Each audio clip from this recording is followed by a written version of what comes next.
With her foes defeated, Baby Doll returns to the brothel world and everyone congratulates her on the most amazing dance in the history of ever. We'll just have to take their word for it, I guess. The next day, Baby Doll explains her escape plan to Sweet Pea, Rocket, Blondie, and Amber. They have 4 items to acquire before the High Roller comes in 3 days, and all they have to do is find whoever has the item and get him to watch Baby Doll dance. While they're distracted, one of the other girls swipes the item. Rocket, Blondie, and Amber immediately agree. Sweet Pea has her reservations due to the danger involved, but eventually jumps on board as well. The first 2 items are fairly simple to find. Blue has a map of the facility in his office, which Sweet Pea makes a copy of while he's distracted, and the mayor has a lighter that Amber is able to steal since she's his favorite girl. I would have thought stealing some matches would be easier, but whatever. As before, we are treated to an elaborate fantasy scenario whenever Baby Doll dances. First, the girls find themselves in the middle of World War I, fighting to steal a map from steampunk zombie German soldiers. Steampunk zombie German soldiers. Awesome. Oh, and Amber pilots a giant robot with a bunny painted on the outside. No, this must be what going mad feels like.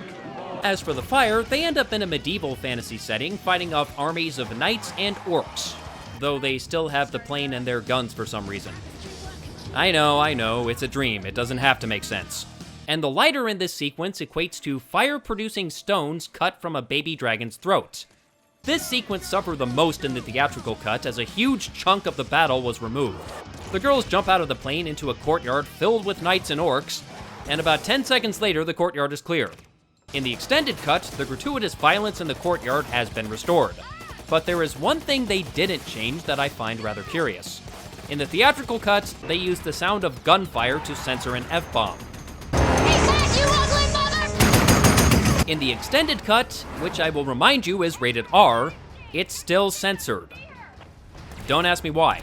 As he did in the samurai fantasy, the old man shows up to give the girls some sage advice before sending them into battle. If you don't stand for something, you'll fall for anything. Well said. Don't ever write a check with your mouth you can't cash with your ass. Not so well said. As for the battles themselves, it's really more of the same, except all 5 girls are present instead of just Baby Doll. Once again, we know none of this is real, which removes almost any sense of tension from the fights. We have little reason to fear for their safety because, with the exception of Sweet Pea for the map and Amber for the fire, none of the girls are putting themselves in any actual danger. They're just watching Baby Doll dance. The fighting also gets a little too ridiculous at times, like this scene where Baby Doll deflects several bullets with a fucking sword. And the wire foo is still pretty obvious. It's really too bad because these sequences are otherwise well done. Fast-paced action, great special effects, a Wilhelm scream, and decent stunt work, most of which was done by the actresses themselves. In fact, the ladies all underwent a 12-week training program before filming began, so they could do as much of the fighting as possible. And I do have to respect their dedication. What I don't respect, however, is the idea that this is supposed to be a feminist piece.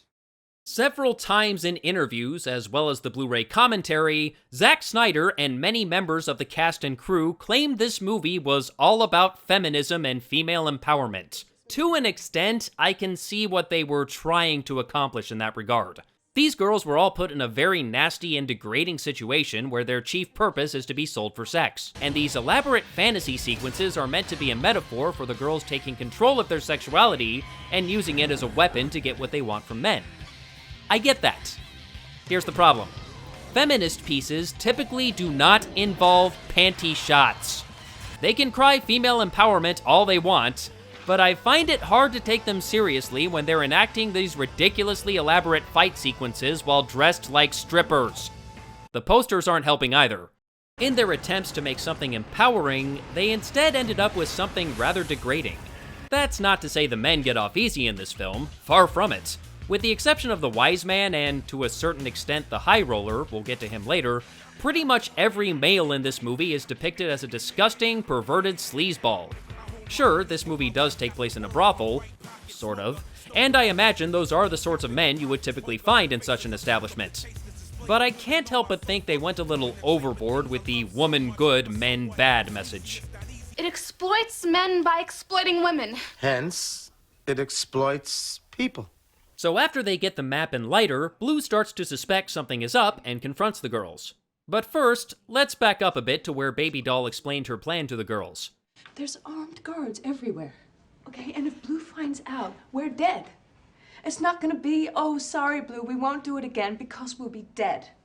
That certainly makes sense, given Blue is supposed to be a vicious gangster, but that's not actually what happens. He basically gives them a stern lecture, bad girls, don't do it again, and that's it. Doesn't make a whole lot of sense for this character, does it?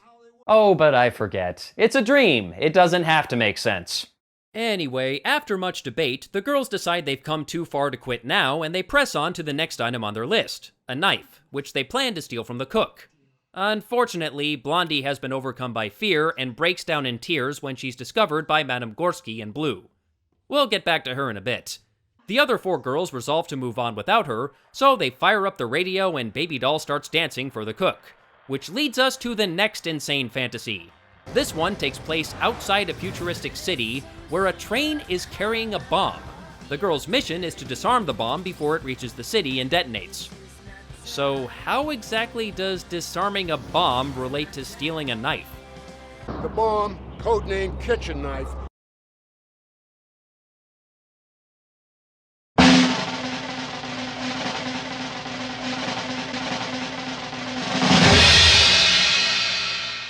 The girls go in and start shooting up a bunch of robots as they make their way to the bomb. This action sequence is easily the worst one in the movie for one reason. Too much slow-mo. Slow-mo can be an effective technique in action sequences, but if not used sparingly, it starts to lose its value. Maybe 10% of this battle happens in real time, and that's being generous. But at least this is the first battle that actually has some real tension, as all 4 girls are actually involved in the acquisition of the knife. And this time, something goes horribly wrong. In the fantasy world, they fail to disarm the bomb, and back in the brothel, this corresponds to water spilling on an exposed part of the radio's power cord. This shorts it out and stops the music, and the cook realizes he's been had.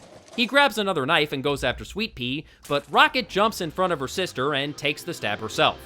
And in the fantasy, she gets blown up. And she dies. I think.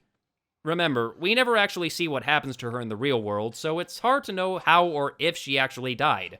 In any case, Amber grabs the knife in the confusion just before Blue bursts into the kitchen and finds out what happened. He orders his men to take the hysterical Sweet Pea and lock her in the closet, which I assume corresponds to the padded room in the asylum, and tells Amber she has Sweet Pea slot in tonight's show. Keep that in mind, will ya?